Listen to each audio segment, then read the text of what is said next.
Bênção a todos. Graça e paz. O Senhor Jesus Cristo seja o nosso guia. O Espírito dele nos conduza à verdade como ela é. A fé dos pioneiros sobre as festas judaicas, sobre a compreensão deles do santuário e aquilo que nós devemos aprender. Que a irmã White, ela disse que os pioneiros hão de falar mais uma vez. Logicamente que a pessoa, quando morre, a sua memória está entregue ao esquecimento, mas os pioneiros, eles deixaram escrito muitas coisas daquilo que eles criam. E eles vão falar através dos escritos. Não é que eles vêm pessoalmente falar, porque os mortos nada sabem. Mas aquilo que eles deixou enquanto vivia, os seus ensinamentos, eles aprenderam completamente. E nós estamos sujeitos ao Espírito que escreveu a Bíblia, que iluminou, que inspirou. Esse mesmo Espírito nós devemos estar sujeitos para a sua compreensão. E nós iremos aqui dar uma observada nesse tema para que juntos possamos aprender mais e mais, até se tornar dia claro. Vamos começar com Hebreus capítulo 9, versículo 24. Porque Cristo não entrou num santuário feito por mãos humanas, mas ele entrou num santuário que ele mesmo fez. Aquele que foi feito aqui na terra era apenas uma figura do verdadeiro, do qual está no céu. E agora o que Cristo faz por nós? Agora ele comparece perante a face de Deus, fazendo a mediação por mim, por você e por cada um de nós. Estava já querendo saber se o ventilador forte aí vai tirar. Já pediu? Beleza. Vamos arrumar um microfone para tirar essa zoada toda no ventilador. A qualidade não é boa, não. Mas se quiser... Não, mas pode. Nem também para si mesmo oferecer muitas vezes, como sumo sacerdote, cada ano entra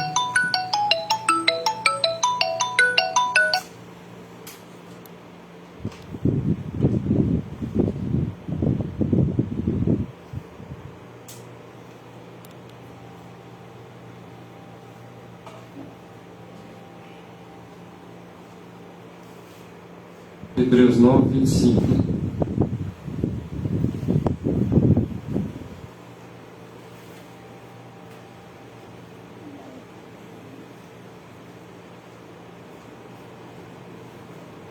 Cristo, ele entrou no santuário, mas entrou no verdadeiro, que está lá no céu. Nem também para si mesmo se oferecer muitas vezes. Jesus Cristo não se oferece muitas vezes. Ofereceu-se uma vez, como o sumo sacerdote. Cada ano entra no santuário com sangue. Então o sumo sacerdote entrava quantas vezes no santuário, na terra? Uma vez por? Então todo ano ele comparecia lá com sangue de bode. Vou ler o texto de novo. Nem também para si mesmo se oferecer, muitas vezes, como o sumo sacerdote se oferecia cada vez no ano no santuário terrestre funcional. O que está querendo dizer o texto? Que ele não entra todo ano no santuário. Ele já está lá. E ele entrou de uma vez por todas. Vocês sabem os ensinamentos que estão girando, rondando por aí. Que todo ano Jesus Cristo entra no santuário. Estou lendo a Bíblia. É para isso que é o Espírito de Profecia, para nos dirigir de forma correta e coerente na interpretação das Escrituras. Porque aí é a Bíblia, gente. Ele entrou no santuário celestial? Entrou. Mas ele entra todo ano no lugar santíssimo? Não, irmão. Ele está dizendo que ele não faz que nem um sacerdote, somos sacerdote, quando fazia na terra que entrava todo ano. Ele entrou o quê? Uma vez por todas. Eu não sei onde eles tiram essas ideias. No sangue dele mesmo. No sangue dele mesmo. É isso que nós vamos adentrar, o que os pioneiros criam, que está de acordo com a Bíblia. Esse é sangue além. Não é com sangue alheio, é com dele. E não por intermédio de sangue que ele entra, não. Sangue sim, mas não de bode. O sacerdote entrava todo ano. Não é assim que nós vimos escrito deste, né? Entrava todo ano, mas com sangue de bode. E Jesus Cristo não entra todo ano, não. Ele entrou uma vez por todas. E vai sair de lá exatamente no término do grande dia da expiação, que começou no 22 de outubro de 1844, até ele dizer: está feito. Essa ideia de dizer que ele entra todo ano, é mentira. Tinha que morrer muitas vezes. Então, Ele está morrendo uma vez por ano. tinha que morrer toda vez, todo ano. Não por intermédio de sangue de bodes e novilhos, porém mediante seu próprio sangue. Ah, mas ele entrou lá no santuário celeste, não precisou de sangue, não. Precisou. Sem derramamento de sangue, não tem como perdoar pecado. Pecado não tem como ser limpo sem o sangue, não. Ele entrou no santo dos santos de uma vez por todas. Não precisa ele entrar todo ano, não. Ele entrou uma vez por todas. Quem está falando isso aí? O apóstolo Paulo. De uma vez por todas. Ah, não, mas ele entrou de uma vez por todas, mas ele entra todo ano. Não, então para lá. A palavra de Deus tem que ser clara. De uma vez por todas, conquistando a eterna redenção.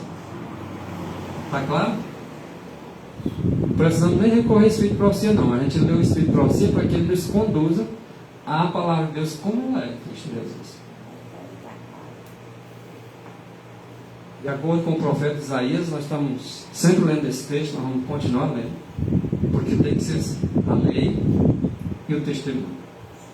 Se eles não falarem de acordo com a lei e com o testemunho, que são os escritos dos profetas, se eles não falarem de acordo com isto, é porque não há luz neles. É fácil para nós identificar quem tem luz e quem não tem. Simples. É só tirar o preconceito e o egoísmo de cima da gente. Nós vamos entender. O Senhor Jesus vai declarar claramente a sua palavra para aqueles que são fiéis a Ele e que faz a leitura e o exame das Escrituras sem nenhuma mancha de preconceito ou egoísmo. A senda do erro, porém, parece muitas vezes estar bem vizinha da verdade, na vereda da verdade. Parece. Provérbio 14, 12 diz: caminho para o homem parece direito. Alguns saem por aí, pregam tudo quanto é heresia e mostram na Bíblia. Mas a interpretação é a dele, não é do Escrito. Mas na interpretação deles, parece ser a verdade. Mas não é. Quando quando o elemento se levanta dizendo que Jesus Cristo entra todo ano no lugar santíssimo, ele tem que ter uma palavra clara para nos orientar. Porque se não for clara, não dá para aceitar. O apóstolo Paulo aí já é bem claro. Porém, às vezes a gente não entende, tem que buscar o entendimento. E o Espírito de Profecia é para isso, para nos orientar a ver a interpretação correta das Escrituras. Aqui está dizendo o quê? A irmã White está falando o quê? Em Testemunho Seleto, volume 3. Que a senda do erro parece, muitas das vezes, está bem próxima à vereda da verdade. Ela quase não é distinguível, ou seja, as pessoas observam, segue o erro achando que está seguindo a verdade, porque ela é quase não distinguível, quase ninguém distingue. E é a verdade que nos leva à santidade, e é a verdade que nos leva ao céu. Nenhuma coisa parecida com verdade nos leva à santidade. E nem nos leva ao céu. Nada parecido. Tem que ser exatamente.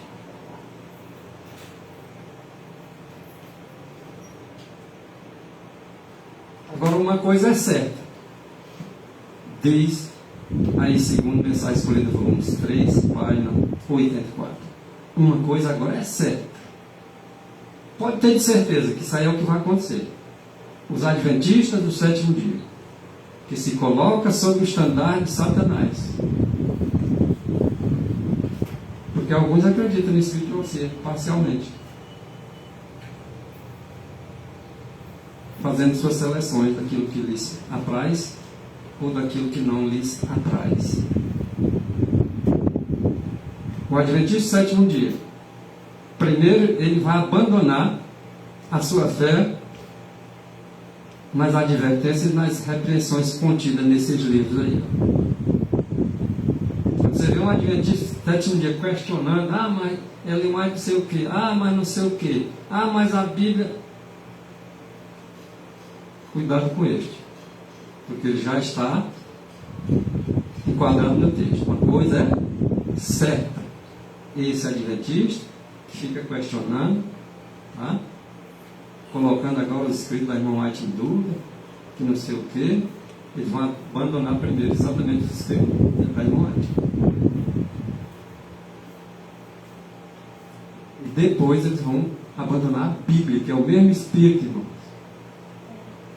O Espírito que iluminou a irmã White para compreender esses textos é o mesmo Espírito que foi dado a Paulo, a Moisés, a Elias, a Isaías, a Jeremias. E nós devemos estar sujeitos ao mesmo Espírito, ou então outro Espírito vai tomar conta da gente e vai fazer com que a gente interprete errado as Escrituras.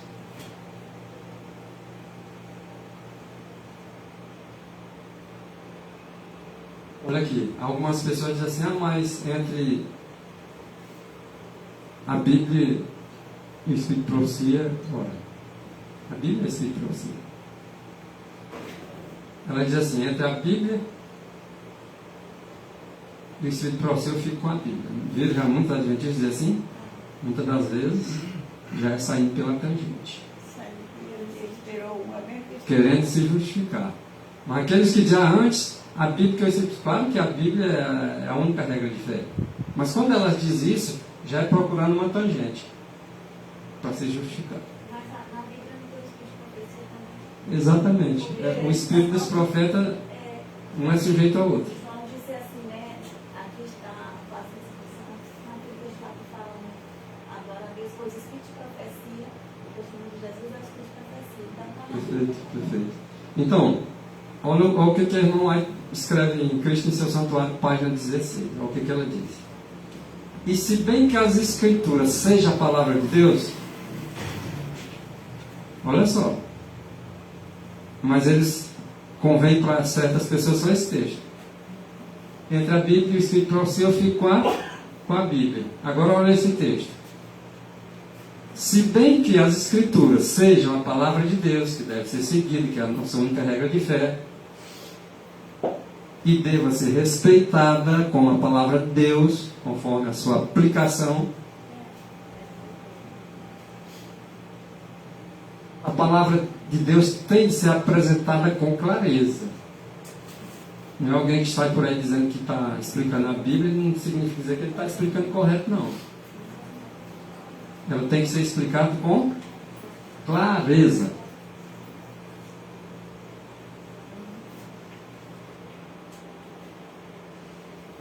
E uma vez que é distorcido o verdadeiro entendimento da palavra de Deus, então se terá problema. Tá? Então tudo que praticamos, que não seja tão claro como o dia, olha isso, irmãos, pertence aos métodos de Satanás. O que é que pertence aos métodos de Satanás? Exatamente tudo que nós praticamos, tudo que nós falamos, tá? Que não esteja claro, para as pessoas compreenderem. Então, é método de Satanás.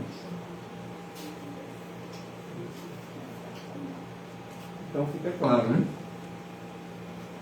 Nossas palavras, nossas ações, elas devem ser claras no que diz respeito à palavra de Deus. Ela tem que ser transmitida ao povo com clareza aquilo que o Espírito realmente quer dizer para cada um de nós. Se não tiver claro, se alguém tiver agora tentando mostrar um texto aqui, outro ali, para complicar o que já está claro, pode observar que não é método divino, não. Vou tocar num assunto aqui pouco tocado nas igrejas. Essa parte aqui, a igreja adventista, quase que no geral, não crê mais não. Vocês leram o texto agora há pouco? Uma coisa é certa, que os adventistas deixariam de crer nesses escritos. Está aí a prova. Como é que vocês vão entender esse texto? Com base em João 1:29, do comentário bíblico adventista, volume 7, página 430. O mundo cristão, em geral, está dizendo o quê? Que os cristãos, no geral, a maioria, ou todos, vamos dizer assim, está dizendo em geral, conhece a Cristo. Aquele que diz que conhece a Cristo, não guarda seu mandamento, é o quê? Mentiroso, né? Pois é. Pois esse mundo está aí, no geral. Com as exceções pouquíssimas, né? O mundo cristão, em geral, conhece a Cristo como o Cordeiro de Deus que tira o pecado do mundo. Não é assim que eles pregam? Não é assim que eles creem? A irmã vai estar correta? Tá, em dizer isso? Sim. Então, o mundo cristão, em geral, também conhece a Cristo como aquele que foi crucificado, morto, sepultado, ressuscitado ao terceiro dia, que subiu ao céu e que intercede. Não é assim que eles pregam? Nós também não pregamos assim? Bom, eles conhecem ele como crucificado, o qual se entregou para que pudéssemos nos salvar. Ok. Mas nem todos os cristãos, olha só, conhecem a Cristo como sumo sacerdote que ministra o seu sangue no santuário celestial. É pouquíssimas as pessoas que acreditam assim. Poucos são os adventistas que creem assim.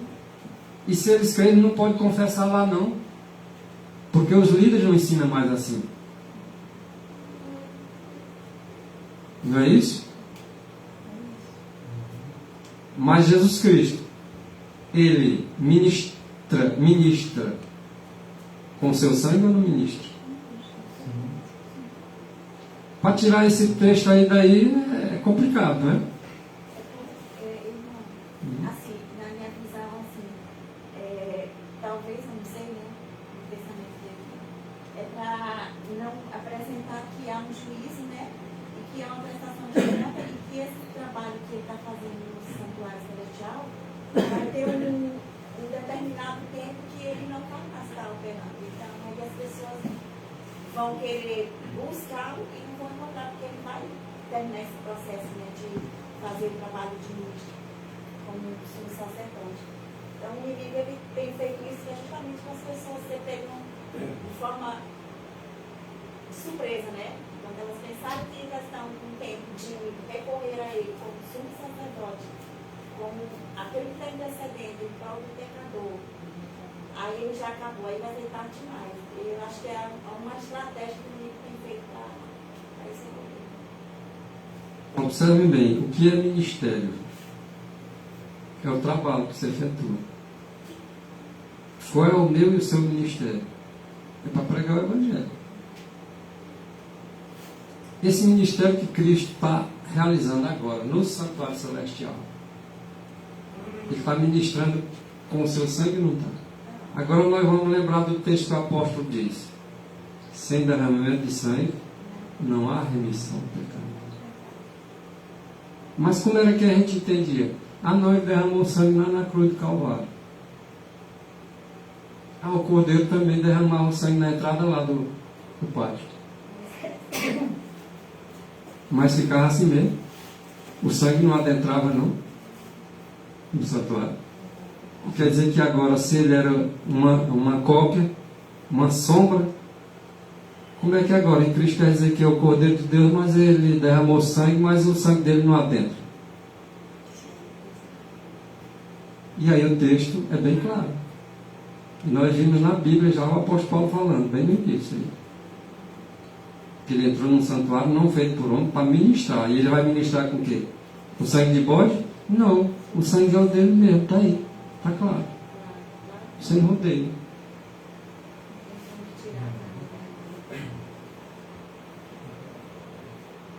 Nem todos os cristãos conhecem a Cristo como sumo sacerdote que ministra, estou repetindo agora, que ministra o seu sangue.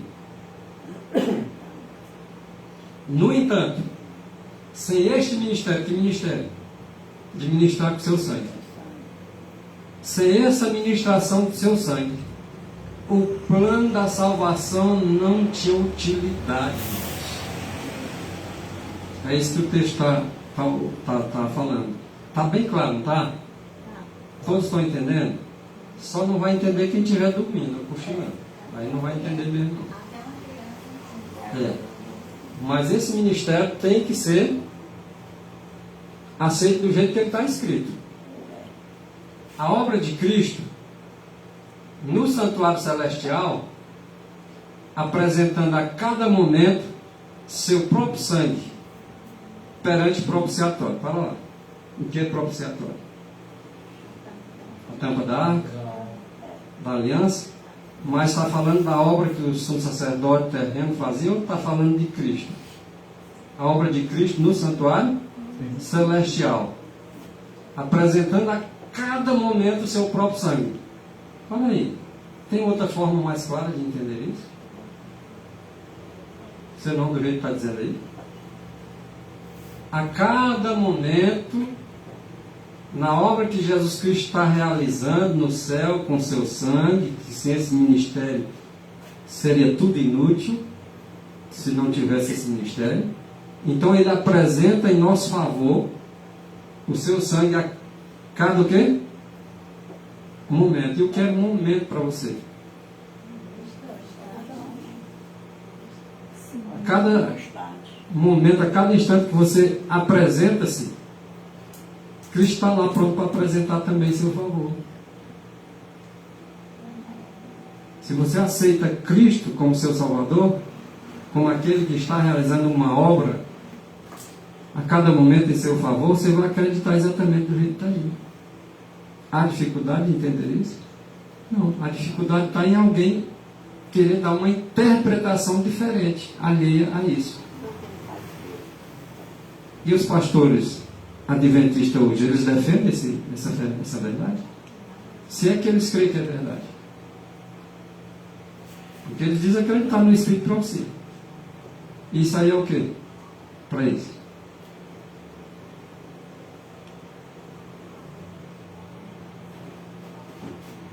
Por que não pregam? E se alguém pregar, vocês acham que vai ser aceita essa verdade? Vocês acham? Não quero não. Aceita não. Porque isso aí não lhes mais convém. Tem muitas pessoas que se batizam na igreja adventista já e não conhecem nada sobre o santuário. Você oferece estudo sobre isso, Aí elas até dizem que aceitam. Depois ela consulta lá com os livros, aí depois não quer mais saber do estudo. O que aconteceu? Às vezes as pessoas pregam que Jesus Cristo está realizando um trabalho em nosso favor, mas ignora o que ele verdadeiramente está fazendo. Ele diz que a cada instante ele apresenta o seu sangue, a cada instante. E o apóstolo Paulo já dizia para nós, em Hebreus 9, 24, para agora, comparecer por nós. Isso é a cada instante, agora, perante a face do Pai.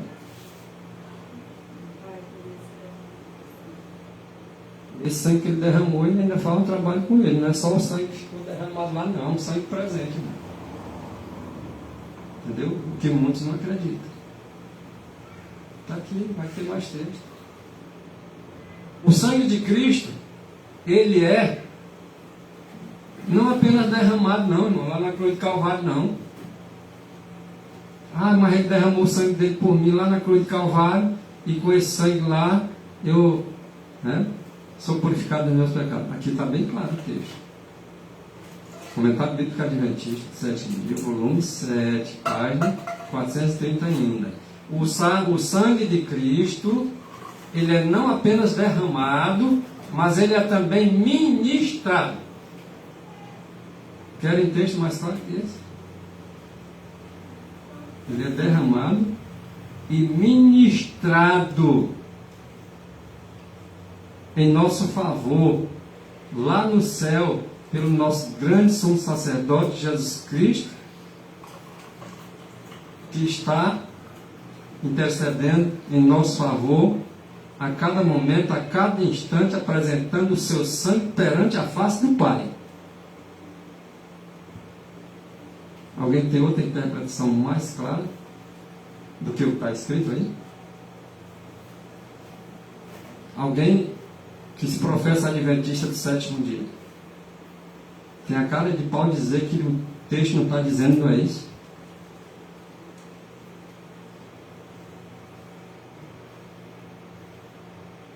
Mas vai ter um bocado de gente aí que vai estar assistindo a gente e vai dizer, isso é heresia.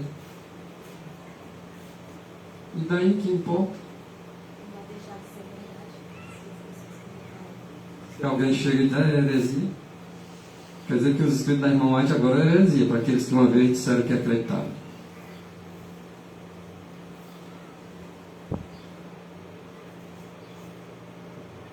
O sangue de Jesus foi, então, derramado. Aonde foi que foi derramado? Foi na cruz de Calvário, não? Os guardas não furaram ele lá e saiu sangue? Saiu? Derramou água? Sangue? Então, o sangue de Jesus foi então derramado lá na cruz de Calvário, não foi? E o que deveria ser feito com esse sangue? Deveria ser oferecido. Por quem? Por Cristo. Mas aonde ele seria oferecido? Na cruz de Calvário? O santuário. No santuário nos céus. Para que palavra mais clara do que essa? Para nós ter uma verdadeira compreensão, se nós não fizermos a comparação com o santuário terrestre, com o sangue do Cordeiro que era derramado ali na entrada do pátio e ministrada pelo sumo sacerdote que entrava, é fácil só fazer a comparação. E é exatamente com base nessas comparações que essas pessoas que defendem que Jesus entra todo ano no santuário celestial, eles fazem também. Pode observar Isaías 28, versículo 10 e o versículo 13. Os santos, eles comparam um texto com outro texto para chegar à conclusão da verdade. Os ímpios também comparam, mas é para se enlaçar e cair para trás, porque vão interpretar errado. Aí diz que Jesus Cristo entra todo ano porque o sumo sacerdote terrestre entrava todo ano. Parece verdade mesmo. Não tira a razão, não. A princípio, parece verdade. Ora, se o sumo sacerdote entrava todo ano, então se eu disser que Jesus entra todo ano, tem uma comparação bem parecida, lógico. Mas só que E aí é onde muitas pessoas às vezes se equivocam e se enganam milhares.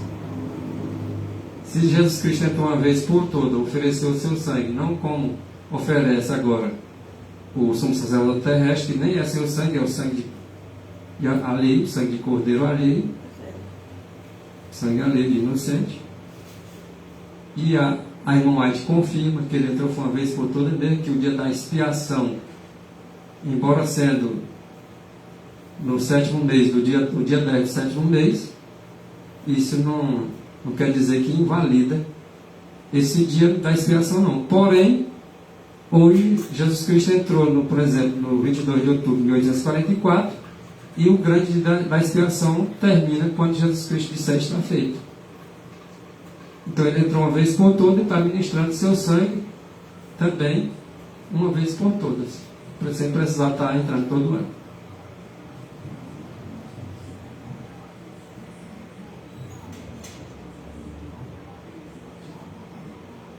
Então Jesus Cristo, ele se fez homem, ele era Deus, se fez homem, morreu para morrer.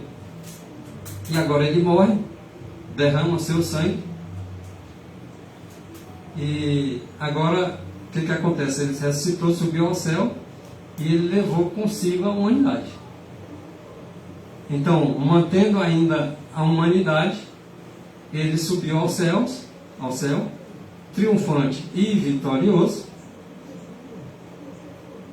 Levou o sangue da expiação. O sangue da expiação ficou lá no pé da cruz. É assim que está dizendo? Ele levou? Ele levou para onde? Lá para dentro do Santíssimo aí, ó. Ele levou para o lugar santo também? Que ele trabalhou até 1844 no lugar santo. Ele levou, o que vocês acham? O sacerdote terrestre, ele levava o sangue do cordeirinho inocente para dentro do lugar santo?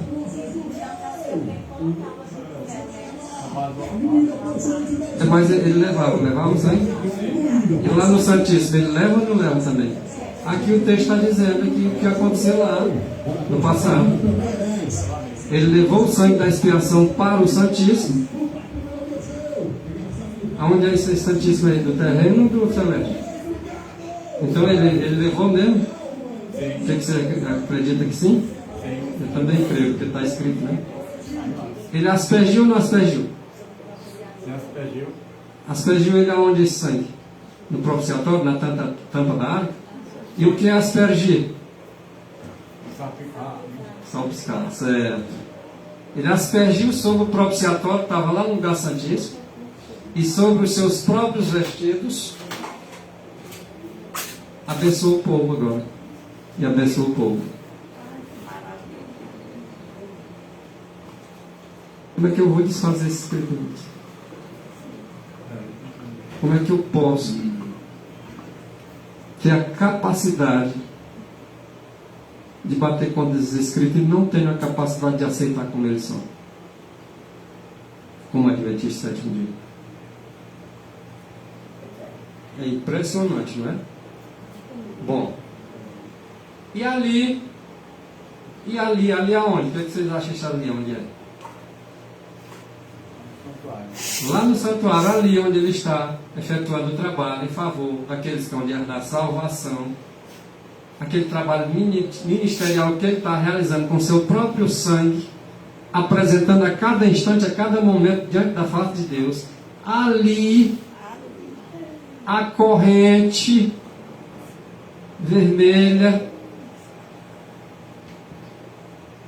aquela coisinha vermelha que corre nas tuas veias, por exemplo, é uma corrente escarlata. Ele, na corrente escarlata dele, Cristo Jesus, é empregada. O que é isso aí, empregada? Olha cada detalhe, se não entender. Como eu já disse, os que estão dormindo não vão entender. Ali a corrente escarlata é empregada no serviço de reconciliar Deus com o homem. Vamos participar para não dormir. Ali a corrente escarlata é empregada no serviço de reconciliar Deus com o homem. Então a forma de reconciliar Deus com o homem é aceitar o sangue de Jesus Cristo sendo trabalhado na sua vida. Se não aceitar o sangue de Jesus Cristo sendo trabalhado no nosso favor, irmãos, nós não vamos ser reconciliados. Não adianta eu dizer que vou servir a Cristo, eu vou aceitar Cristo, eu vou isso. Se não aceitar o sangue dele, não é reconciliado com Deus. Assim como as águas vivificadoras, até que enfim, não fez certo.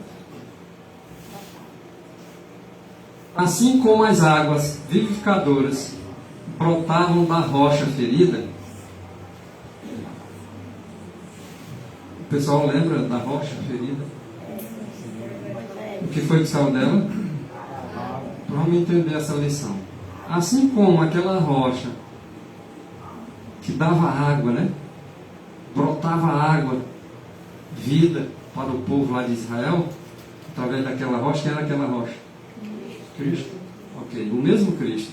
Agora, com a torrente de salvação que flui.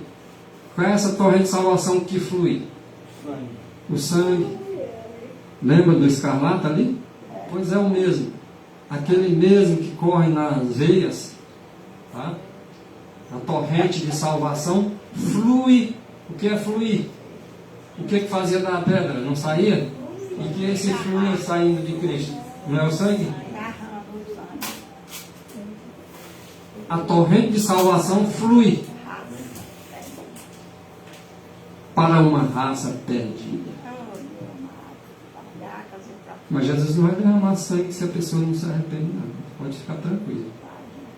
Ah, Jesus vai ficar anêmico, vai ficar amarelo, tanto derramar sangue. Não é assim também, não. E esses gozadores assim, esses zombadores, não tem sangue para eles, não. Já começa aí. Se começar a zombar e zoar das coisas de Deus, já nem sangue tem para esses. Mas para aqueles que desejam salvação, daqueles que estão perdidos, mas querem se salvar, para esses sim tem. Ao deixar agora Jesus, a sua posição, qual é a posição?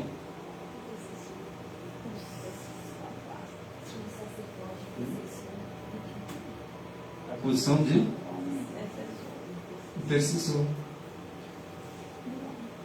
Então, ao deixar Jesus sua posição como intercessor do homem junto a Deus, que é esse trabalho de mediação que ele faz, agora se faz o solene aviso. Qual é o aviso? Quem é injusto, faça injustiça. Vai sair esse decreto. Quem é santo, continue na prática da santidade. Quem não é, continue sem ser.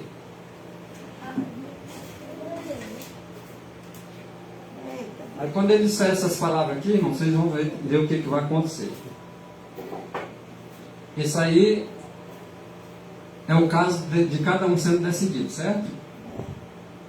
Então, ter-se-á, então, decidido o caso de toda a alma, seja ela boa ou ruim. E não haverá sangue expiatório para purificar o pecado. Está vendo aí o porquê não haverá mais? Acabou-se. Porque Cristo não vai mais oferecer o sangue dele. Pronto. Acabou-se. Está dado o decreto para todos. Ou aceita o sangue de Cristo ou rejeita.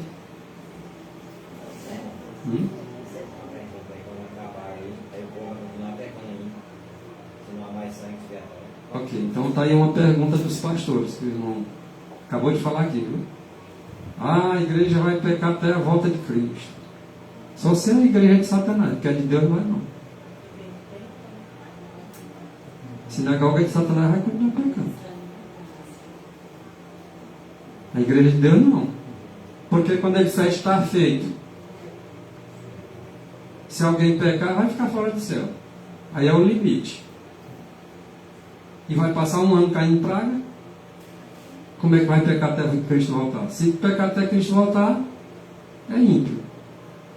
quando o pastor diz que nós vamos pecar, nós não pode ser, eu sei, mas nós não, por Deus não. Ah, nós vamos pecar, ele está se colocando como um ímpio, querendo agora que tu fique dentro desse contexto de ímpio. Verdade. Porque o decreto não saiu. Quem é imundo e quem anda pecando vai continuar sendo imundo e continuando pecando. E as pragas vai estar caindo e ele vai estar pecando. Então significa dizer que as pragas vai cair em cima de quem? Deles que estão pecando. Eu não quero estar pecando nessa época, não. Ah, mas estão pregando perfeccionismo, e daí? Se isso for perfeccionismo, pois que seja pregado do jeito que está escrito. Porque quem pecar não vai receber praga, não. Com certeza. Aí esquece de livrar da praga dizendo que o povo vai ficar pecando até Cristo voltar. Não aceitaram o sangue expiatório de Cristo e agora sem sangue quer ficar livre.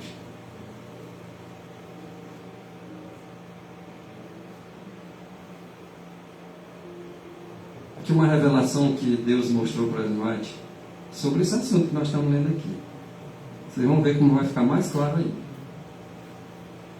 O Senhor me mostrou em visão passada há mais de um ano. Mais de um ano atrás ela tinha tido uma visão, olha só. Um irmão chamado Crozier, seu contemporâneo, dizendo ela que o Senhor mostrou para ela que a verdadeira luz sobre a purificação que se faz com sangue, a purificação do santuário, foi mostrado para o irmão Crozier. Tinham vários pioneiros, mas aí só o Senhor me mostrou que essa visão aqui, acerca do santuário, Deus deu para Crozier. Não vamos ver o que Crozier falou. Continua a irmã aí dizendo, e que foi da vontade do Senhor, foi Ele que deu essa visão para mim. Ele me mostrou que Crozier tinha a verdade sobre o santuário, sobre a purificação do santuário. E que ele, o irmão Crozier, que era a vontade de Deus que ele escrevesse, e Crozier escreveu. Vocês vão ver o escrito dele no instante. E que ele nos apresentou o escrito lá na Destar Extra, no dia 7 de fevereiro de 1846, logo no início da obra, tá vendo? Sobre a verdadeira purificação do santuário. Agora ela diz, eu sinto-me inteiramente autorizada pelo Senhor a recomendar esse extra. Sabe qual é o extra? Aí, o extra do dia 7 de fevereiro de 1846, que Crozier escreveu acerca da purificação do santuário. Certo? Um periódico. Olha a clareza. E agora ela diz, sinto-me inteiramente autorizada a recomendar isso aqui para cada um daqueles que são fiel a Deus e a sua palavra. Se nós estamos repetindo esses textos que esse pioneiro escreveu, nós estamos apenas cumprindo uma parte daquilo que nós sabemos ser nossa obrigação fazer. Defender a verdade. Desde o princípio, quando foi dado aos pioneiros ali também.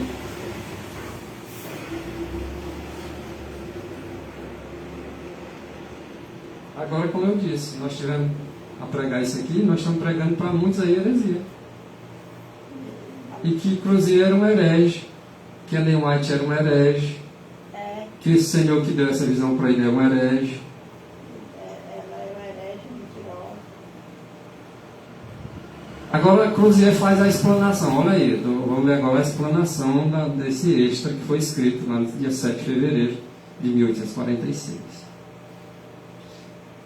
Disse Crozier, olha só, a morte do Cordeiro de Deus fez provisão para a expiação dos meus pecados. A morte de Jesus Cristo do Calvário, ali já foi o suficiente para fazer o quê? provisão para a expiação, porque a expiação é feita com sangue. Mas lá na morte, ele derramou sangue, mas o trabalho tinha que ser feito com esse sangue, para poder ser denominado expiação. Se bem que podemos dizer que a expiação começou na cruz do Calvário, dando a provisão. Certo? A expiação começou na cruz, conforme ele está dizendo aí também. Porém, a morte de Cristo não será de nenhum proveito para mim, nem para ninguém, enquanto eu, ou essas pessoas, não o aceitar como meu substituto. Ele nos substituiu na cruz do Calvário? Sim ou não? Sim. Mas ele também não é nosso substituto dentro da presença de Deus? Então, não podemos omitir nenhuma das verdades. Então, vamos seguir na explanação de Crozier. Ele diz: perguntar-se-á. Vamos raciocinar com ele aqui. Faz-se uma pergunta: a morte de Cristo não foi uma completa expiação do pecado? Você já quer responder ou quer deixar ele responder? Deixa ele responder? Mas já daria para responder, né? Se você olhar para o cordeiro lá no passado, você diz assim: e a morte daquele cordeiro lá? Já estava tudo resolvido, tudo feito? A resposta de lá é essa resposta, ok? Então, perguntar-se-á, mais uma vez: a morte de Cristo, ela não foi uma completa expiação do pecado? Respondemos com outra pergunta. Quem disse isso? Quer dizer, ele faz a pergunta, ele mesmo responde. Alguém vai dizer assim: olha, a morte de Cristo fez uma completa expiação? Aí ele vai dizer: eu não vou responder.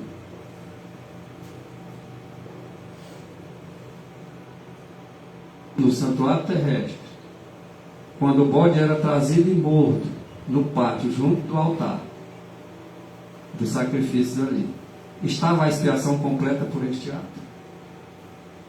Não. Então a resposta de um é a resposta do outro. Aí ele continua: não. Ele mesmo responde: não. O sangue tinha que ser levado para dentro, no interior do santuário,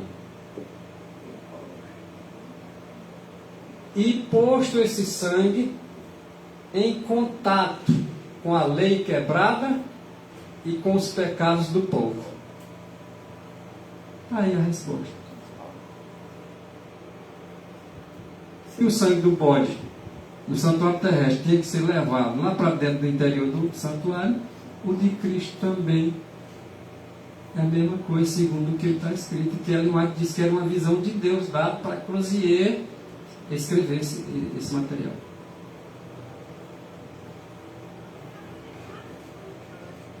Mas vai perguntar para a Adventista aí quem é Crozier.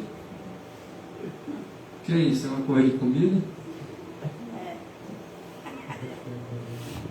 É um irmão, um pastor adventista, lá do princípio do movimento.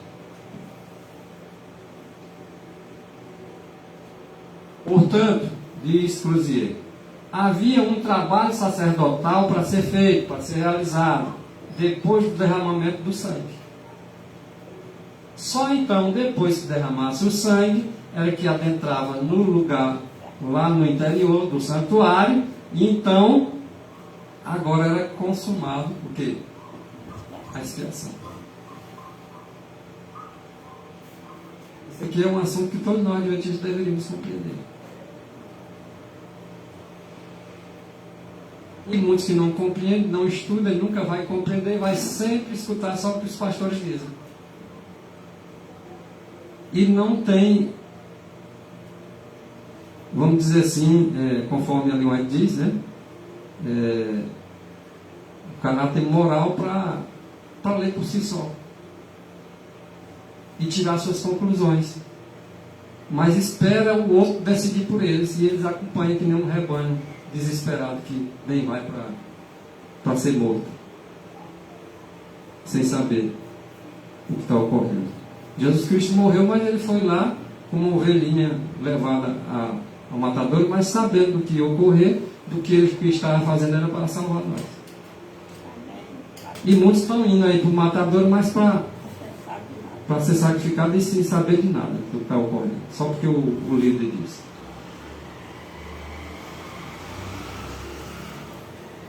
Nós temos que entender, depois da morte do Cordeiro, existe um trabalho a ser feito com o sangue dele.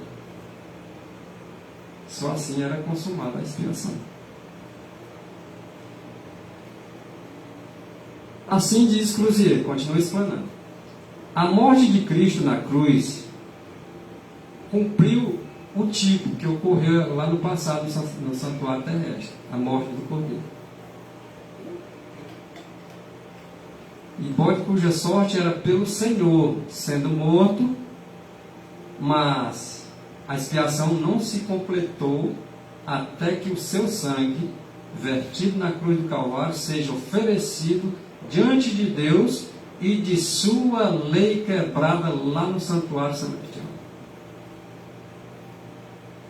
Vendo a idêntica comparação? Perfeito?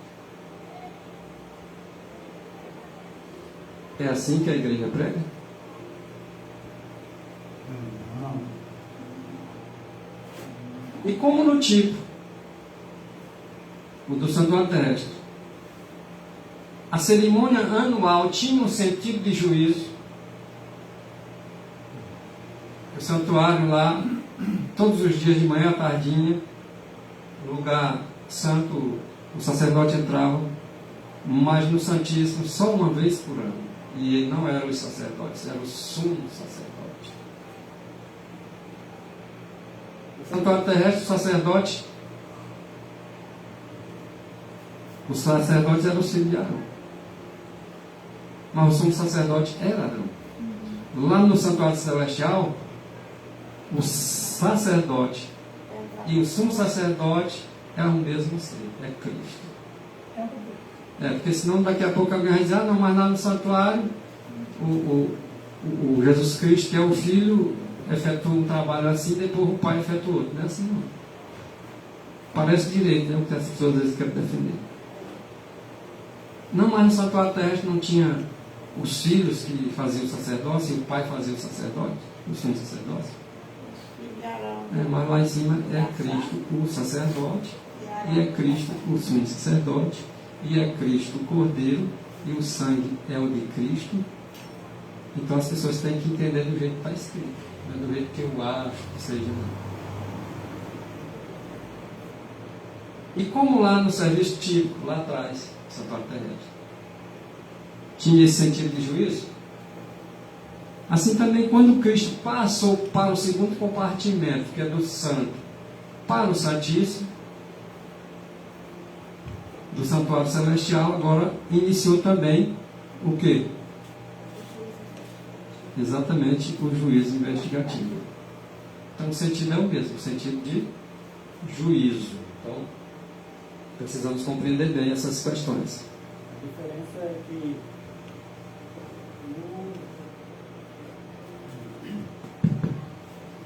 A diferença é que no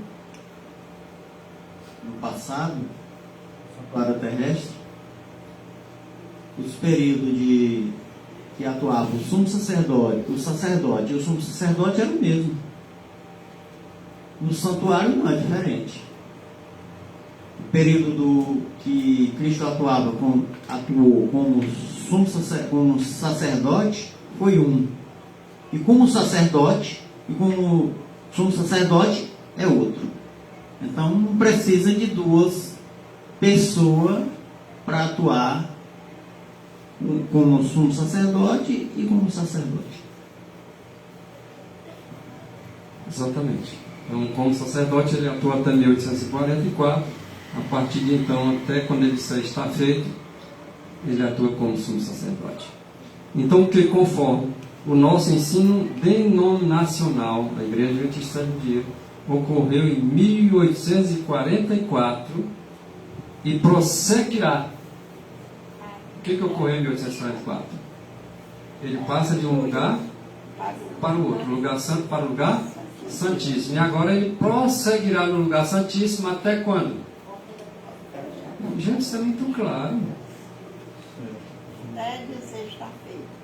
Quando ele então dirá, está feito, que é então que saiu o decreto de Apocalipse 22, verso 11. Então o sacerdote não entrava no santuário sem ter o que oferecer. Por que Cristo agora teria que entrar lá no santuário celeste sem ter o que oferecer? Então Cristo ofereceu o seu próprio sangue em nosso favor. Ele ofereceu, tá? O seu sangue em nosso favor, e não foi diferente do que tinha que se oferecer aqui não, no santuário terrestre. O Senhor me mostrou em visão passada, há mais de um ano, conforme nós lemos já, que o irmão Cruzeiro tinha verdadeira luz sobre a purificação do santuário, só repetindo, que foi sua vontade que o irmão Cruzeiro escrevesse a visão que ele nos apresentou no Destar, em 7 de fevereiro de 1846. Sinto-me inteiramente autorizado pelo Senhor a recomendar este extra a cada fiel. Está aí a repetição. Bora ver. Quando nós vamos orar? A nossa oração, quando nós vamos confessar, nossa confissão, ela só deve ser feita para quem? Para aquele que entrou uma vez por todas. Não é aquele que entra uma vez todo ano, não, que ele não entra uma vez todo ano, não. Ele está lá. Entrou e ficou. E entrou e ficou e vai sair para dizer o quê? Vai dizer, está feito, e vai vir buscar o seu povo. Entrou uma vez por todas. Lugar santíssimo. Ele não entra e sai não. Entrou. Assim também Cristo oferecendo-se uma vez para tirar os pecados, e muitos, não é de todos também não, mas tirar o pecado daqueles que aceitam o seu sangue. Aparecerá segunda vez, sem pecado. Ele sempre foi sem pecado, mas ele vai com os pecados do povo.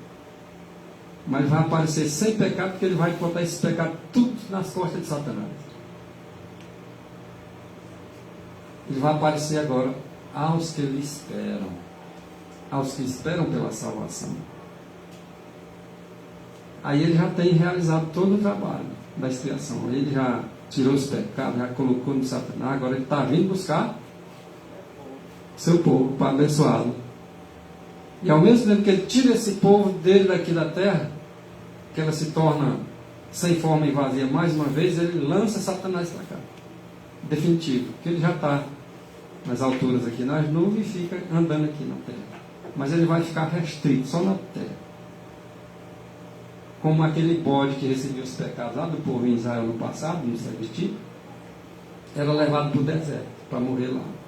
E assim também Satanás será lançado para o deserto, que não haverá mais ninguém na face da terra, senão defuntos, pessoas mortas, e os vivos foram tirados. Aí quando ele voltar com a cidade santa, ele vai eliminar todo o mal. Até Satanás estava preso, também receberá a sentença de morte. De outra maneira, diz o apóstolo Paulo agora, necessário lhe foram padecer muitas vezes, desde a fundação do mundo. Você está entendendo o que o apóstolo Paulo está dizendo aqui? Se fosse de outra forma, Jesus Cristo tinha que morrer todo ano, não tinha? Ele morreu foi uma vez por todas. Tinha que morrer todo dia. Ele morreu foi uma vez por todas.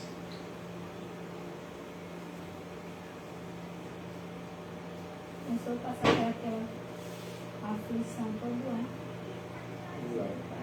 Então, agora, na consumação dos séculos, uma vez se manifestou para aniquilar o pecado pelo sacrifício de si mesmo. Ele morreu uma vez por todas, derramou seu sangue. Esse sangue agora é trabalhado lá no santuário celestial. Ele vai aparecer uma vez, novamente, mais uma vez, sem pecado, agora para levar o seu povo prometido, tá? Que ele ia salvar todos aqueles que quisessem.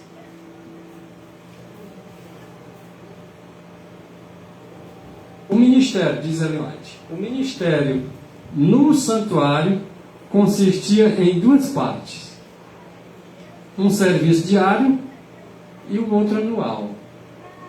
Esse era o ministério. Tá? Só que para a gente entenda melhor, que eu estou explanando aqui para entender um pouco melhor. O cerimonial diário, ele era efetuado no altar dos holocaustos. Sacrifício ali. Lá no pátio. Antes de entrar no interior do santuário. Bem como no lugar santo, porque era onde o pessoal efetuava o trabalho, lá no primeiro compartimento ali na entrada, depois do pátio. Ao passo que o rito anual era no lugar santíssimo. Ou seja, lá no outro lugar, depois do véu. Tal era o serviço efetuado, feito como um exemplar,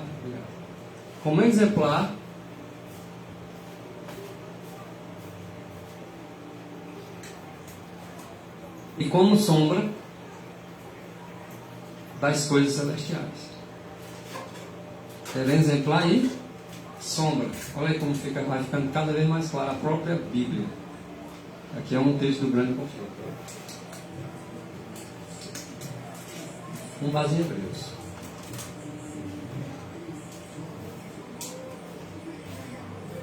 O que se fazia tipicamente lá no santuário terrestre, no ministério do santuário, é feito na realidade. Vou ler mais bem devagarzinho. É feito, santuário celeste, na realidade. No ministério do santuário celestial. Qual é o real então? O da terra ou do céu? Até parece que o da terra é o real e do céu parece que não é, né? Mas o texto está dizendo que é feito na realidade, no santuário celestial. Com base em Hebreus 8, verso 5, em Cristo seu santuário Pai, 32, diz que não somente o santuário em si mesmo, mas o ministério dos sacerdotes também. Não é só o santuário não, os sacerdotes também deviam servir de exemplar e sombra das coisas celestiais. Agora vamos entrar naquele detalhe que eu falei ainda agora. Não o santuário em si, mas os sacerdotes também. Eram os filhos de Arão. Não era Arão que representava aqui o serviço no lugar do santuário, ali, logo no primeiro compartimento ali. Era o filho dele. Arão saiu do segundo uma vez por ano. Coloca a questão da corda, mas não tem nada escrito sobre isso. Silêncio é eloquência. Então veja só. Eu poderia dizer agora, levantar uma doutrina, aí sim, vocês iam poder dizer que era heresia. Porque eu não ia ter nada escrito para mostrar. Não, já que eram os filhos, e é exemplo, tá? Serve de exemplo e de sombra. Então lá tem que ser o filho que trabalha. Então, ok, é Cristo, tá certo. Mas era o pai que trabalha no lugar santíssimo, então agora é o pai. Com base em que eu ia fazer essa afirmação? Bom, mas está aqui, ó. Exemplo e sombra. Arão e os filhos de Arão trabalhavam no santuário. Mas nós temos que seguir o que está escrito, não é o que eu acho. Aqui dá a entender? Pode dar a entender, mas não, o que vale não é o que dá a entender, não. O que vale é o que está escrito, que Deus entende que é a verdade. E é essa verdade que nós devemos seguir. No santuário terrestre, ministravam os sacerdotes, que eram auxiliares. E ele, como sumo sacerdote, ministrava todo ano, uma vez por ano. Já o ministério destes sacerdotes era uma sombra do ministério de Cristo. Olha a clareza. De Cristo. No santuário celestial. Quem fazia o papel dos sacerdotes dos filhos de Arão lá no céu? Cristo. E quem faz o papel de Arão no santuário terrestre lá no céu? Cristo. Não precisa nós inventar, não. Não precisa querer dar a nossa interpretação, não. Que vai acabar enganando muitos. Porque, para a mente de alguns, aquilo que a gente faz através de mentiras soa nos ouvidos de outros como sendo verdade.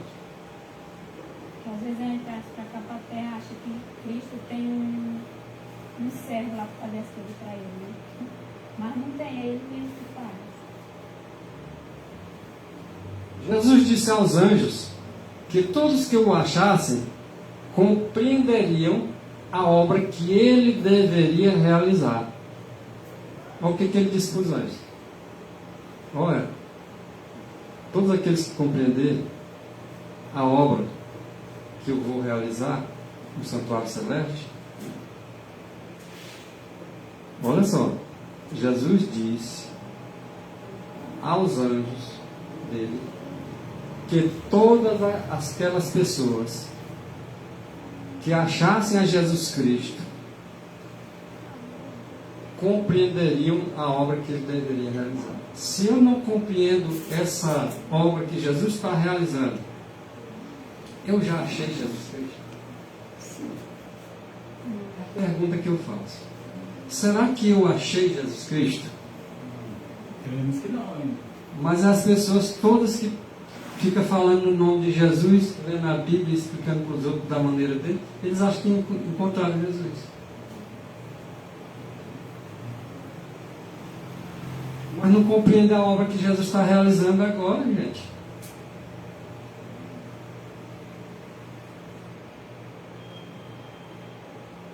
A compreensão correta do ministério, olha,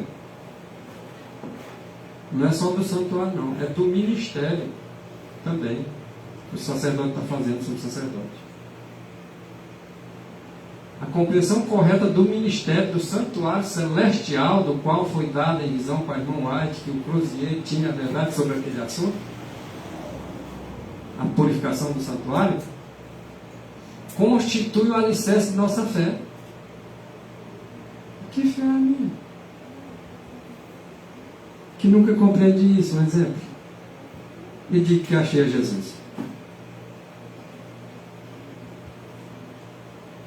O grande plano da redenção, conforme revelado na obra final destes últimos dias, deve ser cuidadosamente estudado. As cenas relacionadas com o santuário celestial devem de tal modo impressionar o espírito e o coração de todos, que estes sejam capazes de impressionar também a outros. Vamos lá. Entender o texto. Essas cenas aqui que nós lemos aqui, que está relacionada com o santuário celestial, tem impressionado minha mente e meu coração? Aí esse responde para você mesmo, como no seu interior. Só o Espírito vai dizer na tua mente. O que eu compreendo já me impressiona? Agora vamos para a segunda pergunta. Já está de tal modo impressionando o espírito das outras pessoas? Aquilo que nos impressionou e que nós estamos transmitindo para os outros, que já está impressionando os outros? Se não está, tem alguma coisa errada, não tem? Vocês não acham? A mente das outras pessoas já estão sendo capazes, porque a nossa já o impressionou? Aí você diz assim, mas eu não sei nem nada de santuário, como é que eu vou impressionar os outros? Não vai ver.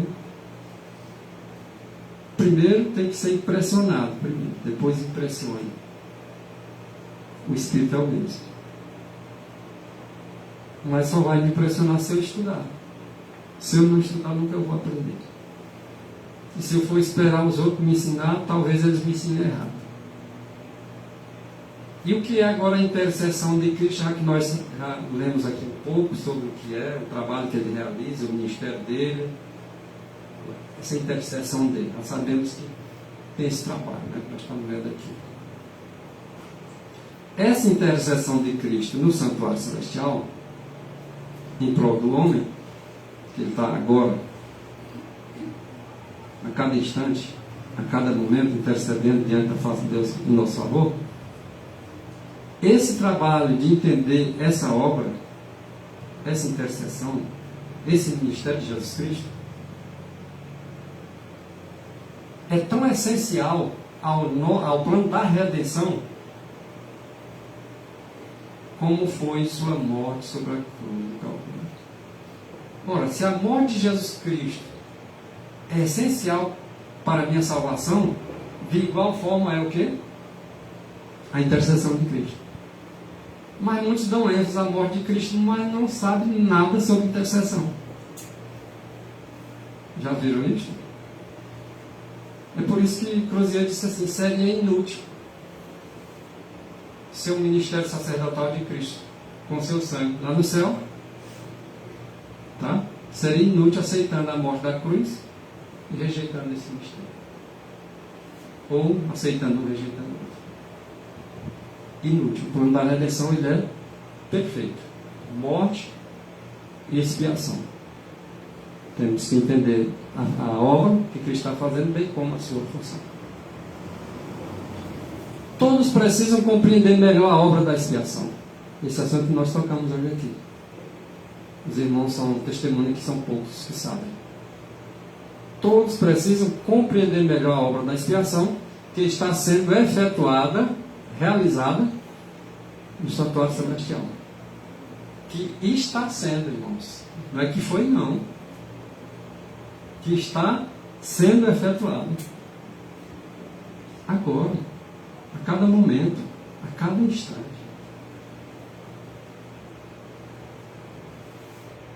O que acontece? Que pela morte de Cristo, quando ele morreu, que ressuscitou, subiu ao céu e se colocou à destra de Deus o Pai, ele ali está o quê? Realizando um trabalho. Ele começou a realizar um trabalho no santuário, ali no lugar santo. Depois ele passa para o Santíssimo. Porque ele começou aquela obra naquele momento, mas ele agora está na sua terminação. Ele está fazendo esse trabalho lá, depois que ele ressuscitou. E ele vai dizer: está feito. E quando isso aí está feito, acaba o sangue para a expiação, e as pessoas que se salvaram não se perdem mais não, mas também as que se perdem não se salvam mais. De acordo com Apocalipse 2, verso 11. Quando essa importante verdade for reconhecida e compreendida, que eu posso dizer que não foi ainda reconhecida e nem compreendida, apenas alguns já estão começando a compreender para transmitir para os outros. Mas quando essa importante verdade for conhecida e compreendida, os que abraçaram essas verdades reconhecidas e compreendidas trabalharão de acordo com Cristo, com a finalidade de preparar um povo que esteja em pé no grande dia de Deus, e seus esforços serão bem-sucedidos. Amém. Precisa nem comentar, né? Os textos já estão comentadíssimos. Todos necessitam para si mesmo de conhecimento, que é o que eu e você precisa, sobre a posição, mas agora nós já sabemos a posição de Cristo. Já sabemos também a obra de que Ele está realizando como nosso grande sacerdote. Eu acho que eu vou concluir, estou vendo mais gente dormindo. De outro modo, ser-lhes-á impossível exercer a fé que é essencial neste tempo, ou ocupar a posição que Deus lhe deseja confiar. Deus deseja confiar uma posição para nós, irmãos. Mas se nós não queremos, Ele não vai nos forçar. E para nós ocupar essa posição, nós temos que compreender, ter conhecimento da posição e da obra de nosso sumo sacerdote. Não, parece que ele está passando a mão na cabeça de todo mundo. É sério, eu estou vendo aqui quase todos dormindo. Desculpa, maravilha. Os que estão na minha frente é poucos que eu não vi dormir ainda. A compreensão de que Cristo havia entrado no lugar santíssimo do santuário celestial para iniciar a parte final de seu ministério em nosso favor, tipificava no serviço do santuário observado por Israel no passado. Sempre apresentando um serviço típico para que nós possamos compreender melhor, tá, o que Cristo está realizando. Isso incluiu o quê? Inculcava no coração solenidade ao coração de nossos pioneiros adventistas. Esse assunto aqui, irmãos, era de interesse para os nossos primeiros pastores adventistas, viu? E se bem que as escrituras sejam palavras de Deus e devam ser respeitadas a sua aplicação, nós já vimos essa parte lá atrás. Estou repetindo para ficar mais compreensível. Uma vez que move uma coluna do fundamento sustentado por Deus estes últimos 50 anos, constitui grande erro. Entenderam aqui? Basta tirar o farelo. Se mover uma coluna dessa, né? Embora a palavra de Deus seja a verdade. Mas aquilo que eles foram orientados lá no princípio da obra de 27 dias, naqueles últimos 50 anos, se ignorar um alfinete, uma coluna daquilo que foi apresentado para eles, constitui grande erro. O que acontece? Muitos estão dando interpretação da Bíblia, dizendo que a Bíblia, unicamente a Bíblia, a regra de fé, estão agora fechando os olhos para o Espírito de profecia que dá o verdadeiro esclarecimento sobre a verdadeira interpretação. Entendeu, irmão? E essa coluna é carro-chefe de todas as outras. Essa coluna do respeito santuário, É a coluna central daí. não tem como a gente dizer que não é fundamental no pilar, não.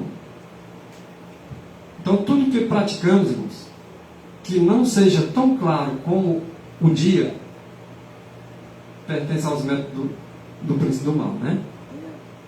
A palavra de Deus, ela tem que ser o quê? Apresentada com... Se o que eu estou apresentando para os senhores e senhoras aqui não está claro, é método de Satanás. Se tiver coisa aqui obscura, que está sendo um mistério que ninguém está entendendo, é método de Satanás. Mas se eu estou tentando deixar aqui com clareza, é porque você diz, rapaz, é porque está realmente escrito e é desse jeito mesmo. A palavra de Deus, ela tem de ser apresentada com clareza. Hoje eu assisti um pequeno videozinho, um pastor de uma outra denominação aí, falando sobre arrebatamento, e falou do arrebatamento secreto, que não sei o quê, e apresenta textos. Você vai lá no texto examinar, não tem nada a ver. Mas ele deu a interpretação dele. E o povo dele aceitou e arrasta multidões. E quem pode fazer alguma coisa senão o Cristo? Mesmo se tu é de outra denominação não vai aceitar a tua voz como sendo voz de Deus. A voz de Deus é a ocupação deles. Sendo que a voz de Deus é o assim diz o Senhor que está escrito. Qualquer coisa que eles disserem, apresenta o escrito, mas não é aquilo que Cristo quis dizer. Então não passa de falso profeta e de enganador, de falso pastor, falso médico, falso doutor. Então a palavra de Deus ela tem que ser apresentada com clareza. Apresenta inclusive o texto de Tessalonicenses.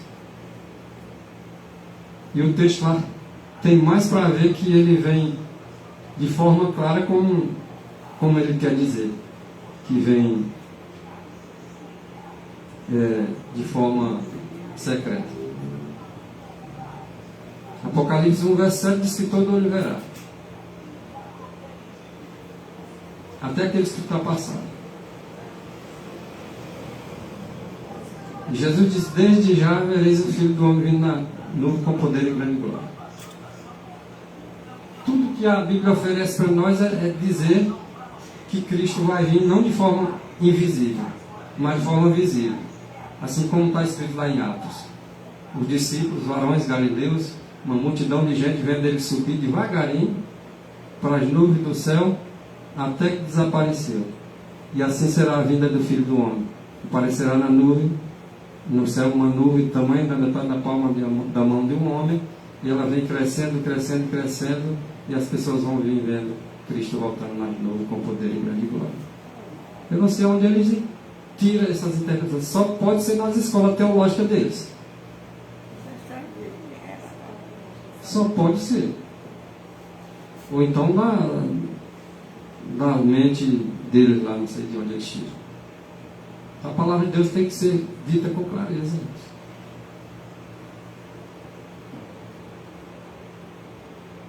Os que tentam introduzir teorias que removeriam os pilares de nossa fé quanto ao santuário, ou quanto à personalidade de Deus ou de Cristo, estão agindo como cegos. Vou tocar aqui, não vou nem falar sobre a questão da personalidade de Deus, não. Vou falar aqui só sobre o santuário. Aqueles que tentam introduzir teorias que removam os pilares dos que os pioneiros criam, do que Crozier cria, do que a irmã White cria, dizendo que eles entendiam errado e agora entendiam certo errado, agora nos dias de hoje, que eles acham que a White não entendia correto, é isso? Então está dizendo aqui que estão agindo como certo. É o fundamento principal da igreja de 27 dias, vamos dizer assim, Cristo Jesus e o seu santuário. Mas não pega lá não, sobre o santuário. Estão agindo como cegos. É cego guiando cego, e os cegos tudo caindo no buraco junto com seus líderes.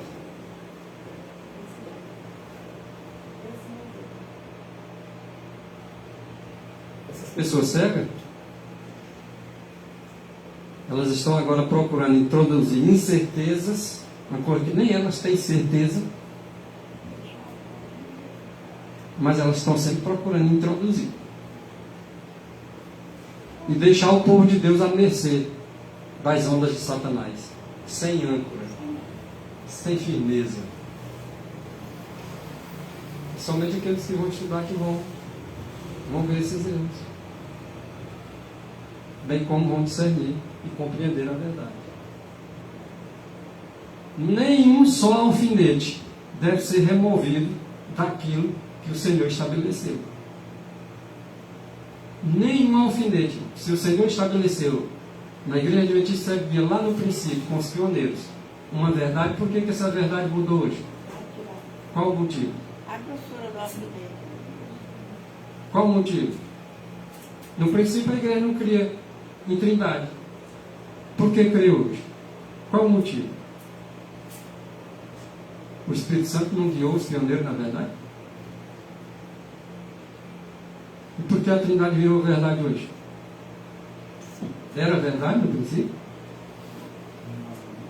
Eles deixaram de ser guiados pelo Espírito Santo. O Espírito errado aí.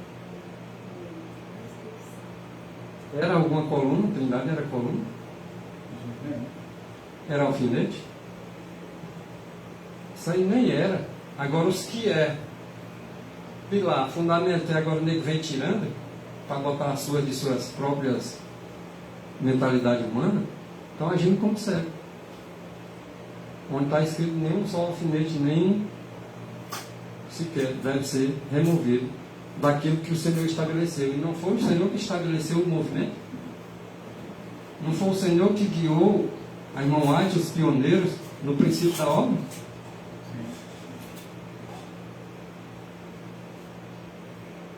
Aí fica difícil, né, para as pessoas que estudam acreditar em certas pessoas hoje. Então aqueles que procuram remover os velhos marcos não estão retendo firmemente. Eles não estão se lembrando de como receberam e ouviram. Realmente se esqueceram.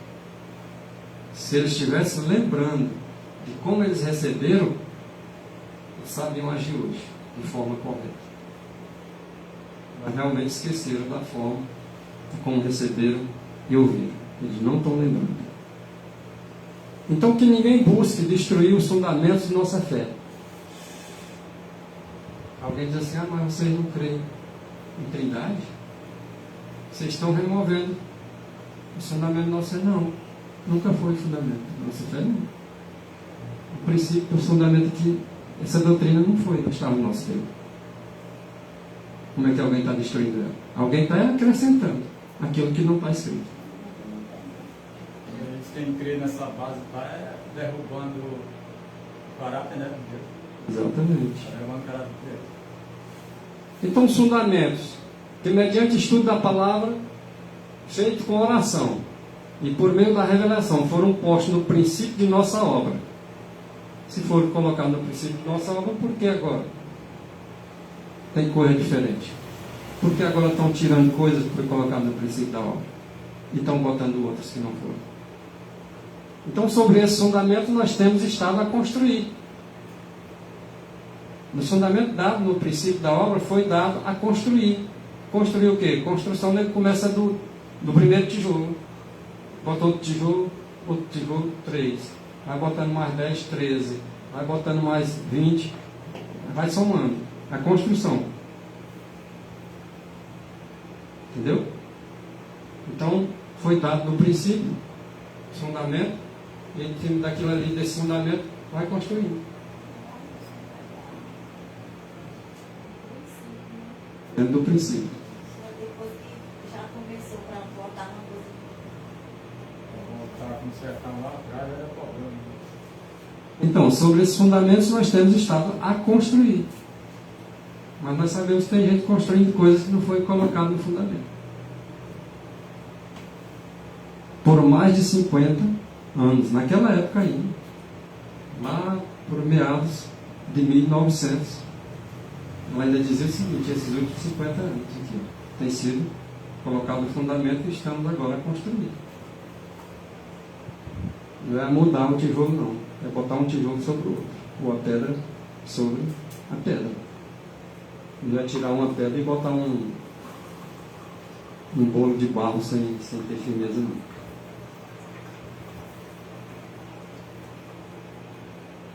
Podem homens supor que têm encontrado um caminho novo, que acontece muito hoje. Né? Eles acharam que encontraram uma verdade mais sólida, né?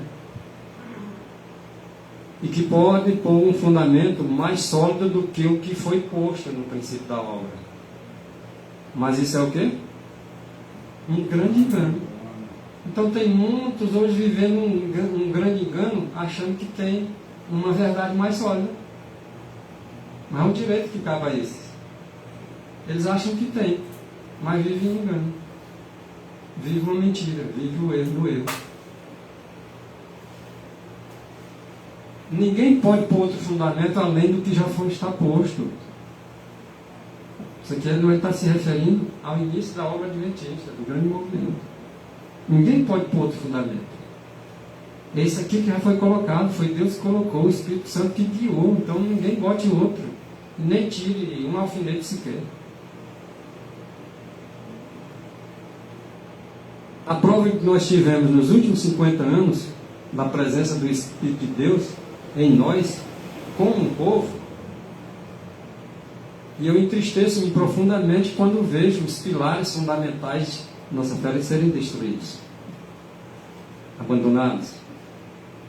As verdades abençoadas que nos fizeram o que somos hoje. Deus me tem dado luz acerca dos nossos periódicos. Nós lemos aqui um periódico aqui de Crozier. O que é isso? Que periódico? O que é isso? Qual é a luz que ele tem dado acerca disso? Ele falou que os mortos hão de falar. Como? As suas obras. O que eles escreveram? Vão seguir. Ai, Mas os pastores hoje querem saber desse pioneiro? Isso, irmão, é porque ficou a advertência lá, não aumente nem diminui. Ficou feito, mas mesmo assim. Aí agora ela diz, nós estamos retendo. Ou seja, nós estamos repetindo as palavras dos pioneiros em nosso trabalho. É o que estou fazendo aqui de manhã, essa manhã sabática aqui. É repetindo o que Crozier disse. É fazendo com que esses escritos cheguem em nossa mente, que nós tenhamos uma compreensão verdadeira do santuário como tínhamos no passado.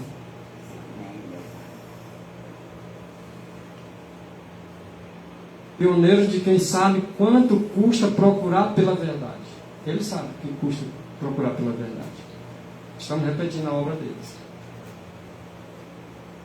Como um tesouro escondido. Eles sabem o que significa pesquisar as verdades, como pesquisa, busca lá um ouro para debaixo da terra.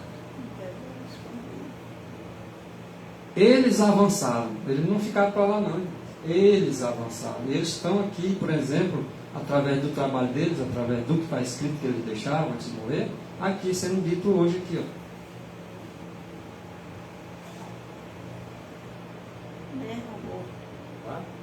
Eles avançaram passo por passo sob a influência do Espírito de Deus. E quem tiver o Espírito de Deus vai exatamente falar a mesma fala deles.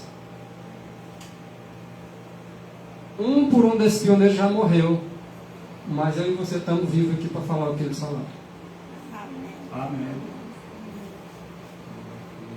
E se nós morrermos, vai aparecer outro que vai falar também.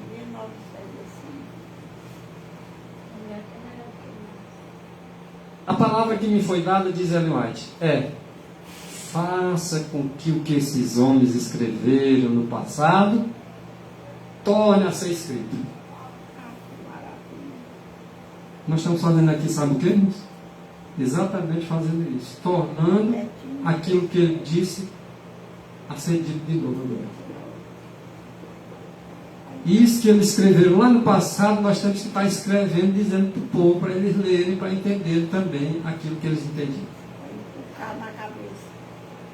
A gente vê isso na própria vida dos reformadores, né? Mas Esdras teve que reler o livro para o povo lembrar da lei de Deus, porque ali tinha entrado um pouco no esquecimento, e então ele estava uma obrigação de reformador trazer de volta toda a história do povo de Deus. Se você e eu não temos certeza daqueles que estão nos dirigindo, então permitamos, de acordo com o que o texto está escrito, que os pioneiros indiquem para nós a verdade. Deixemos que eles digam que é a verdade sobre o tema a ser discutido. Hoje nós estamos discutindo aqui o assunto do santuário. Deixemos que os pioneiros, no caso aqui o pioneiro Crozier, identifica a verdade para nós. É que ele identificou para nós a verdade sobre o santuário. Coisa que ninguém anda vendo falando por aí não. Mas é a verdade. Uma coisa dos pioneiros, né? Os mortos, deixa os mortos falam, né? Os mortos estão falando, né? Aí jogar para nós assim, senão não tinha um bom legado aqui, vai morrer e vai falar só de mal. É. Né? Não. E muitos sabem dizendo assim, rapaz, fulano tal lá morreu, era perto, mas era safado. Mas tem aquela história também, né? Que se nós falando a verdade, mostrando o que aconteceu, as pessoas também vão denegrir nosso caráter, porque Lutero, ele foi um homem que defendeu a verdade do tempo dele, e nós temos assim testemunhos, mas o que eles falam do Lutero? Você falar em Wagner Jones, ele não aceita. Porque eles se apostataram. Só que eu estou falando em massa, né? Que muitos vão falar, e falar a verdade, também da vida da pessoa que ela era, né? Agora, quando ele vivia, pregar a verdade, vivia a verdade que a pessoa fala, mas eles estão dando falso testemunho, né? Agora, quando ele fala da vida real da pessoa, viveu dele, né? Se escondendo atrás da palavra de Deus, estão falando a verdade, né?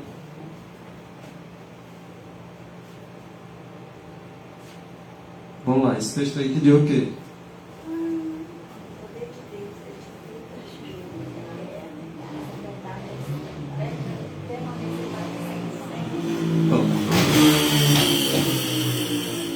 Se foi o poder de Deus que trabalhou por intermédio da irmã White, dos pioneiros ali, quer dizer que um dia lá na frente deixou de ser verdade.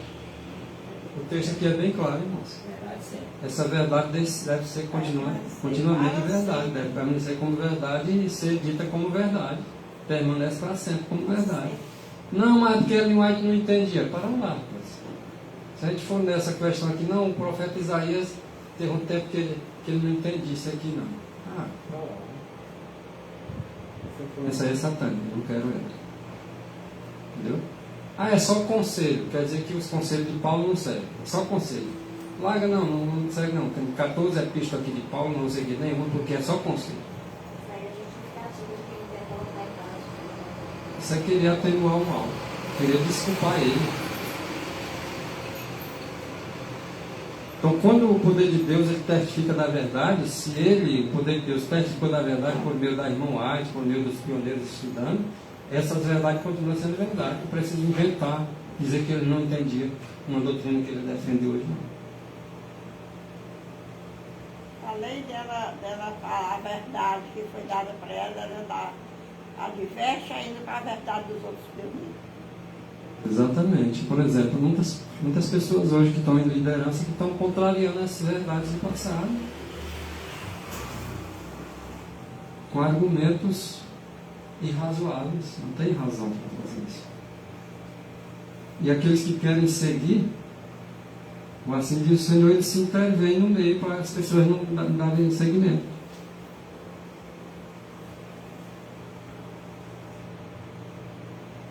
A luz que Deus tem dado para ser recebida é a verdade, irmãos. Onde nós encontraremos segurança nessas verdades, senão naquelas que o Senhor nos deu nos últimos 50 anos? Ser apresentado ao povo adventista com clareza, sem rodeio.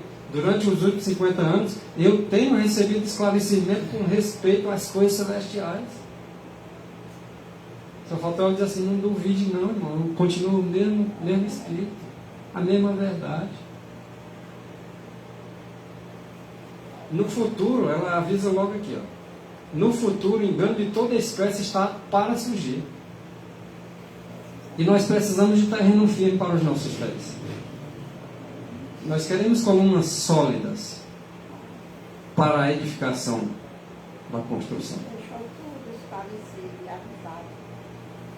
E bem avisadinho, né? Os homens eles poderão apresentar um ardil após outro. É um direito que cabe a ele. E o inimigo, Satanás, procurar lá desviar as pessoas da verdade. É um direito também que cabe a ele. Mas todos nós, os que professamos ser adventistas do sétimo dia, que creem que o Senhor tem dado, ou tem falado, por intermédio da irmã White, Ele tem dado uma mensagem. Estes estarão livres dos muitos embustes que surgirão nesses últimos dias. Olha aí quem vai estar livre.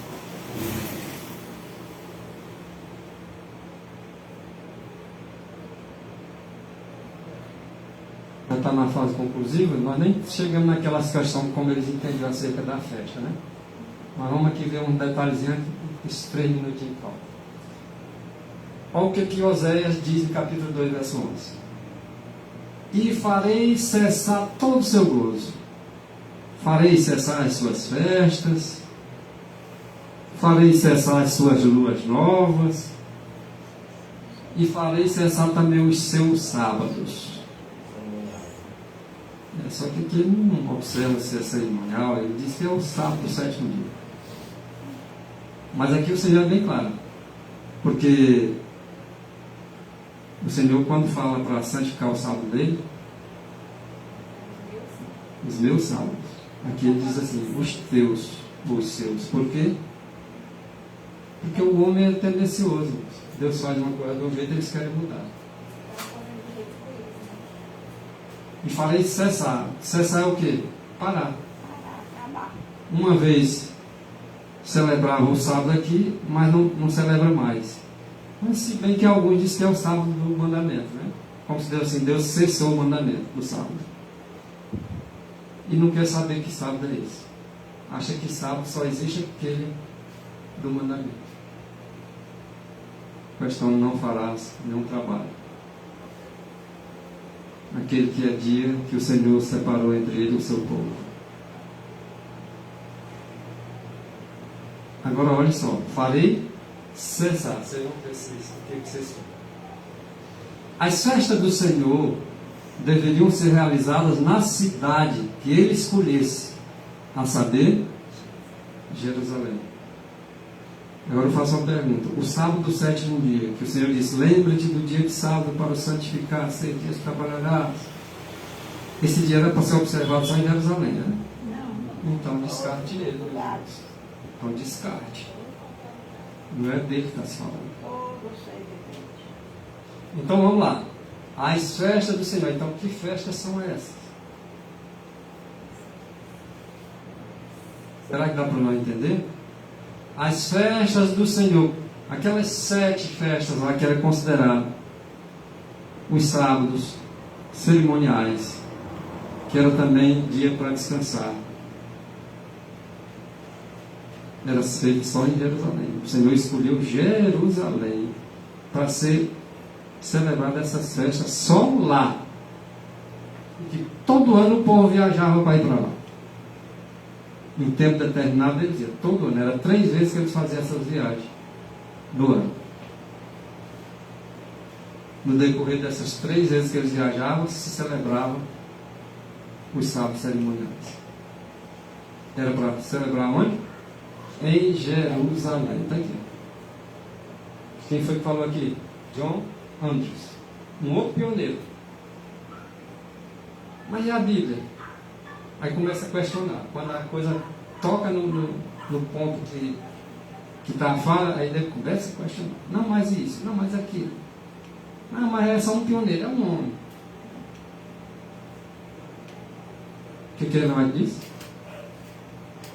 Os pioneiros sabem o que é a verdade. Deixa ele guiar naquilo que é verdade. Porque às vezes a gente está sendo guiado por homens de hoje que está diferente do que eles disseram. E o que eles disseram não está na Bíblia? Olha como é claro, irmãos. E quando essa cidade, que é o local das assembleias, que era Jerusalém, as assembleias solenes, e seus habitantes levados cativos, olha só, quando essa cidade, Jerusalém, lá, o local das assembleias solenes do povo, fosse destruída, quando ela fosse destruída, quando foi que ela foi destruída? No ano 70. Tá. E seus habitantes levados cativos, o que nós teríamos que agora fazer? O que nós esperaríamos que ocorresse dentro dos estudos?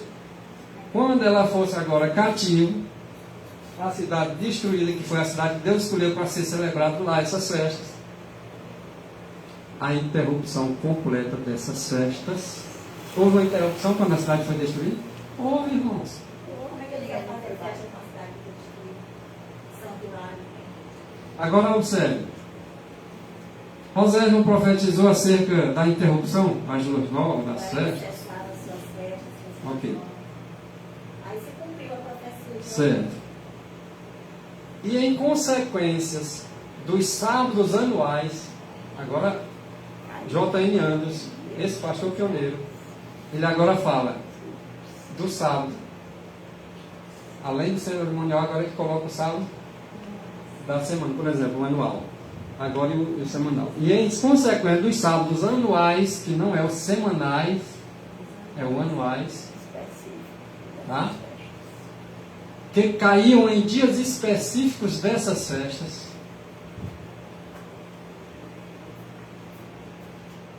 os adversários zombavam de seus sábados, dando gritos na casa do Senhor como em dia de festa, em dia das festas. Mas a observância do sábado do Senhor, do 7º dia, não cessou. Olha aí, olha. Não cessou com a dispersão dos hebreus de sua terra. E lá em Oséias disse o quê? O Senhor dizendo, farei cessar as vossas festas, as vossas luas novas, os vossos sábados, as vossas assembleias. Mas aqui está o pioneiro explicando tudo, deixando bem claro.